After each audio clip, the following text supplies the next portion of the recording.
राजदीप को जब कभी भी जलालत दी जाती है, जब कभी भी जलील किया जाता है, अपमानित किया जाता है, तो लोग उस वीडियो को खूब देखते हैं। कभी जो दलाल टाइप के लोगों को ही सिर्फ पद्म अवार्ड मिला करता था, आजकल राष्ट्रपति भवन में ऐसे ऐसे लोग पद्म अवार्ड पाते हैं। राजदीप ने वही सब बात करी है जो लेफ्ट लिबरल गिरोह, प्रशांत भूषणों ने, गंधौर यादवों ने लगातार ये नैरेटिव चलाई।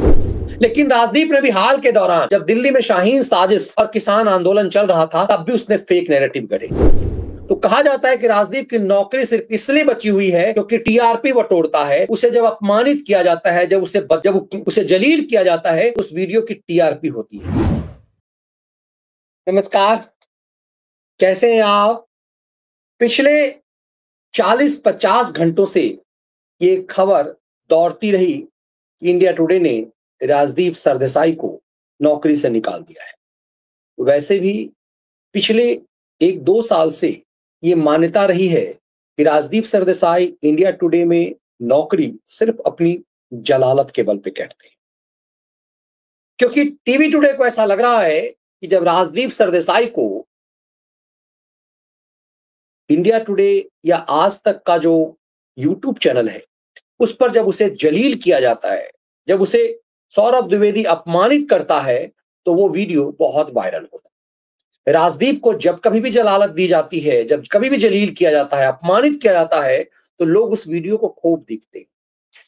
जिस तरह से पाकिस्तान के कुछ पत्रकार, पाकिस्तान के कुछ लोग अर्नब गोस्वामी के चैनल पर सिर्फ गाली सुनने के लिए पैसे पाते हैं, ये नैरेटिव बनने लगा कि क्या राजदीप सरदेसाई सिर्फ गाली सुनने और जलालत कराने के लिए ही इंडिया टुडे में नौकरी कर रहा है। उस राजदीप सरदेसाई की यह दुर्गति हो गई जो इंडिया के बाहर, भारत के बाहर, विशेष रूप से पाकिस्तान जैसे देशों में भारतीय पत्रकारिता की पहचान रहा है। राजदीप की पूरी पत्रकारिता पाकिस्तान परस्ती और भारत द्रोही की रही। लेकिन सोनिया की मनमोहनी काल में राजदीप सरदेसाई पद्म अवार्डी पत्रकार रहा। प्रणय राय के 2 महत्वपूर्ण चेले राजदीप सरदेसाई और बरखा दत्त। उसके बाद एक पेट फुलाकर देश के लिए खाने की बात करने वाला वो पत्रकार जो अब निकल लिया दुनिया से, वो भी पत्रकारिता का प्रतीक हुआ करता था। लेकिन एकाएक खबर छनकर आई कि राजदीप सरदेसाई को नौकरी से निकाल दिया गया।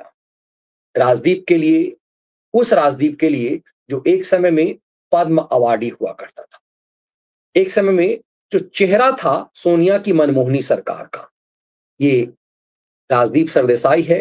राजदीप सरदेसाई, बरखा दत्त, शेखर गुप्ता, ये सब अलग अलग फ्रेम में 3 साल अलग अलग जो पद्म अवार्ड बांटे गए हैं उस समय की राष्ट्रपति के द्वारा, उस दौर में इन तीनों को बारी बारी से पद्म अवार्ड दिया गया। मामला यहीं तक नहीं रुका, बल्कि एक और पत्रकार हुआ करता था जो दावा करता था कि वो पेट फुलाकर जो देश के लिए खाता है। बात विनोद दुआ की कर रहा हूं। विनोद दुआ भी इसी ढंग का एक पद्म अवार्डी पत्रकार था। वक्त बदला, दौर बदला। अब मोदी काल में जो पद्म अवार्ड किसी को मिलता है वो इस तरह के लोग होते हैं। ये आम जन, ये आम लोग जो राष्ट्रपति भवन में पद्म अवार्ड लेने आते थे। कभी जो दलाल टाइप के लोगों को ही सिर्फ पद्म अवार्ड मिला करता था, आजकल राष्ट्रपति भवन में ऐसे ऐसे लोग पद्म अवार्ड पाते हैं। हर साल दर्जनों ऐसे ही लोग होते हैं जो पद्म अवार्डी होते हैं। जमीन से जुड़े हुए लोग जो कभी कोई कल्पना नहीं कर सकता था कि कोई पद्म अवार्डी कभी इस तरह का होगा। ये दौर आया पद्म अवार्ड का। लेकिन इस बीच वो लोग जो देश का मजाक उड़ाते थे, जिन लोगों ने पद्म अवार्ड एक दौर में सरकार की चापलूसी के लिए पाई, उन लोगों ने गोदी मीडिया शब्द गढ़ा। उसमें राजदीप सबसे बड़ा सरगना माना गया। उस राजदीप सरदेसाई के लिए खबर ही आने लगी कि राजदीप को इंडिया टुडे ने अपने चैनल से निकाल दिया है। इसके लिए अलग अलग ऑफ इंडिया जैसी वेबसाइट ने खबर पोस्ट किया और कहा कि अंग्रेजी टीवी चैनल्स इंडिया टुडे के पत्रकार राजदीप सरदेसाई को निकाले जाने की खबर सोशल मीडिया पर लगातार फैल रही है। सोशल मीडिया पर लोग एक कड़ी से दूसरी कड़ी जोड़कर राजदीप की विदाई को लेकर चर्चा कर रहे हैं। ये मेघा प्रसाद नेटवर्क 18 की एक पत्रकार है और इन्होंने एक ट्वीट करके इंडिकेट किया कि राजदीप को इशारों में कि राजदीप सरदेसाई को इंडिया टुडे से निकाल दिया गया। किस लिए निकाल दिया गया है? राजदीप वो पाप तो लगातार करते रहे, लेकिन फिर क्या हुआ? क्या राजदीप सरदेसाई को इंडिया टुडे ग्रुप से निकाला गया? विदाई भी नहीं दी गई। सोशल मीडिया पर लग रहे हैं कयास, कहा जा रहा है पाकिस्तान को दे दो पीओके। दरअसल राजदीप सरदेसाई ने ऑन एयर कह दिया कि उसे पीओके पाकिस्तान को दे देना चाहिए। जब ये बवाल कटा तो राजदीप ने एक ट्वीट किया, अपने ट्विटर हैंडल से राजदीप ने ट्वीट किया और लिखा कि टाइगर अभी जिंदा है। हमने बात की टीवी टुडे के अपने कुछ साथियों से, ये जानने की कोशिश की कि क्या सच है, तो बताया गया कि माहौल तो ऐसा बना मैनेजमेंट में कि राजदीप बाहर कर दिए गए हैं। खबर इसी से उड़ी, लेकिन अल्टीमेटली राजदीप ने सेटिंग कर ली। बड़े सेटर रहे हैं राजदीप सरदेसाई, तो अल्टीमेटली इस बात को लेकर कि जलालत उनकी जारी रहेगी और राजदीप ने अपनी सेटिंग कर ली। टाइगर अभी जिंदा है, नौकरी से निकाले जाने की खबरों के बीच राजदीप सरदेसाई ने तोड़ी चिप्पी, पीओके पर की गई टिप्पणी से शुरू हुआ बखेरा। अब सवाल महत्वपूर्ण ये है कि राजदीप जैसे लोग के निकाले जाने की बात, क्या सरकार को इस बात को लेकर के एक तरह से इंडिकेशन है कि हम इस तरह के लोगों पे कार्रवाई कर रहे हैं? दरअसल राजदीप सरदेसाई ने अभी पाक ऑक्युपाइड कश्मीर के लिए अपने शो में कह दिया कि वो चाहता है कि पाकिस्तान ऑक्युपाइड कश्मीर है, उसको भारत ये मान्यता दे दे कि वो पाकिस्तान का है। अब इससे कोई होना जोना नहीं है।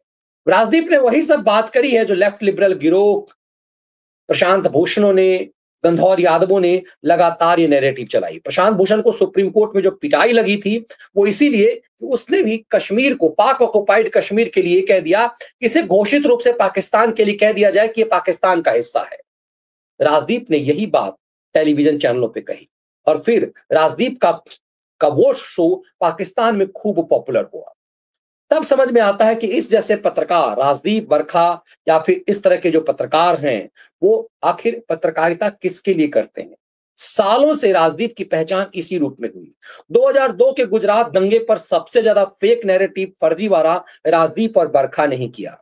उस समय राजदीप और बरखा पत्रकारिता के प्रतीक हुआ करते थे और नरेंद्र मोदी राजदीप और बरखा को बुला करके इंटरव्यू दिया करते थे।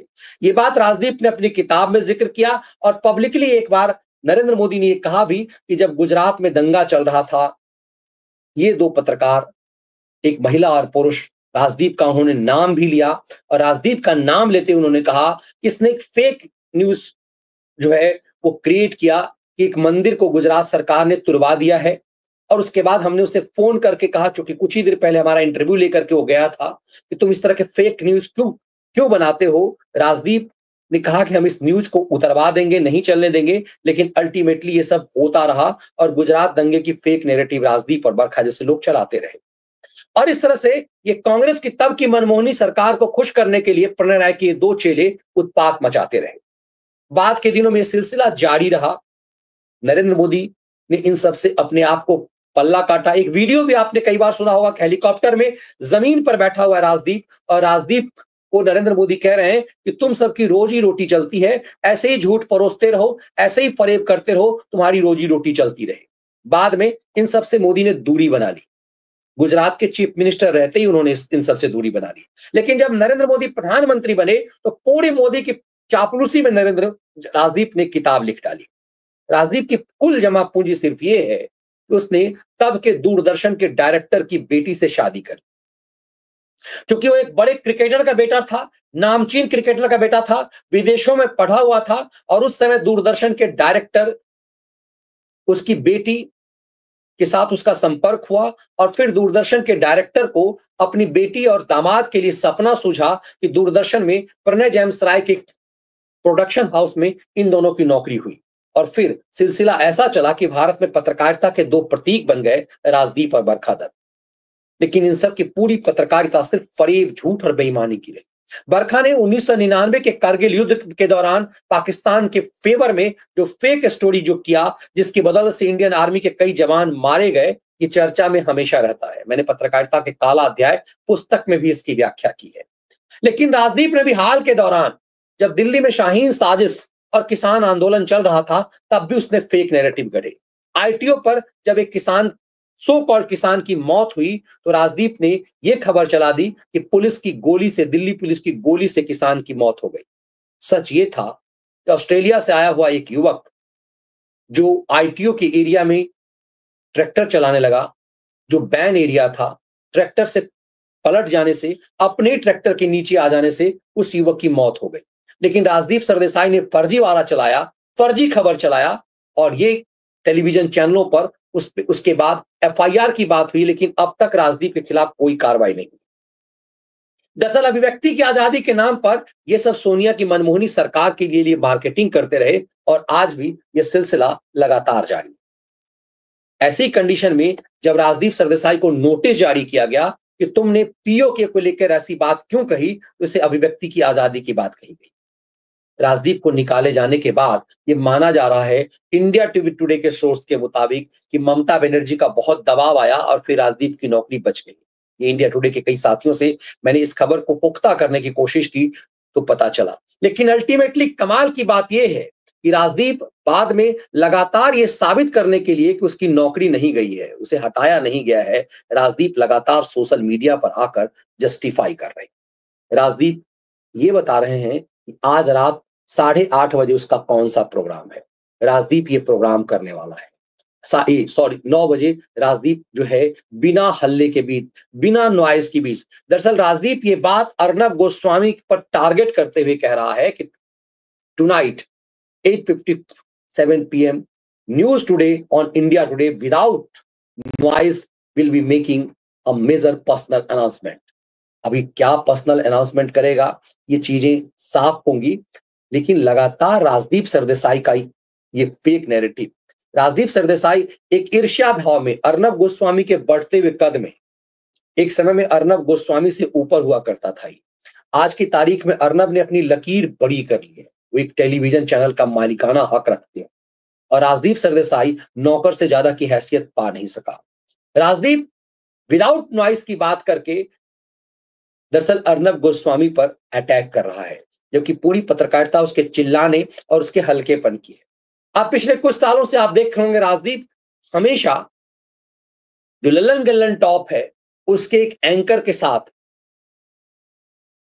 यूट्यूब पे मौजूद होता है और हर शो में उसकी जलालत होती है।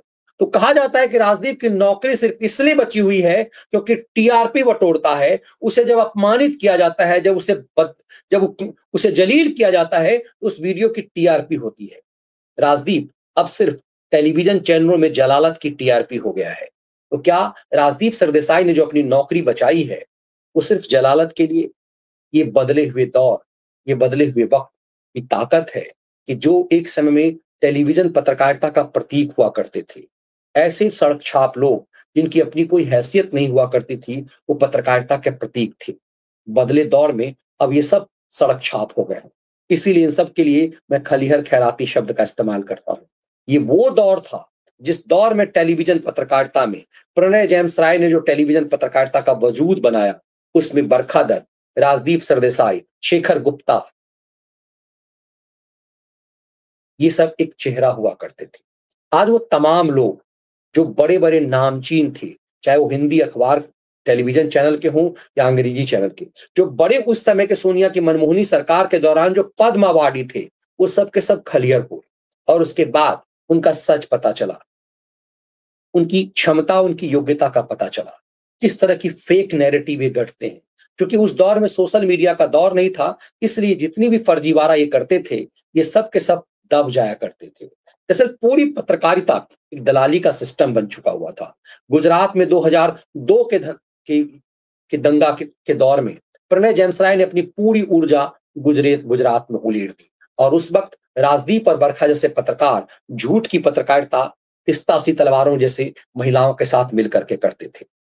तिस्ता ने इन सबको बुला करके पुराने पुराने कब्र खोद करके इन सब से वीडियो बनाए और फेक नैरेटिव बनाए। इन सब का पाप अब जवाब देने लगा है। लेकिन जानकारी के मुताबिक राजदीप ने टीवी टुडे में अपनी नौकरी बचा ली है बीबी की पैरवी से। वक्त ऐसा आया है। राजदीप सरदेसाई अर्नब गोस्वामी के टेलीविजन चैनल के उन गेस्टों की तरह है जो जलालत, बेइज्जती और अपमान झिलवा से की बदौलत अपनी पत्रकारिता बचाए हुए हैं। ये बदला हुआ दौर है और ऐसे बदली है भारतीय पत्रकारिता। मोदी के दौर में खैरात के खिलाड़ी इस स्तर तक पहुँच गए हैं, ये इनकी औकात रह गई है। तो राजदीप जैसे लोगों की इसी ढंग की औकात में रहने की ज़रूरत है ताकि प्रतीक के रूप में वो साबित हो सके कि वो लोग जिनने पैसे लेकर के संसद में रिश्वत कांड को छुपाया, जिन लोगों ने पैसे लेकर के फेक स्टोरी, शाहीन साजिश और किसान आंदोलन के दौरान चलाए, फर्जीवाड़ा किया, उन सब का सच अब ये देश जानने लगा है।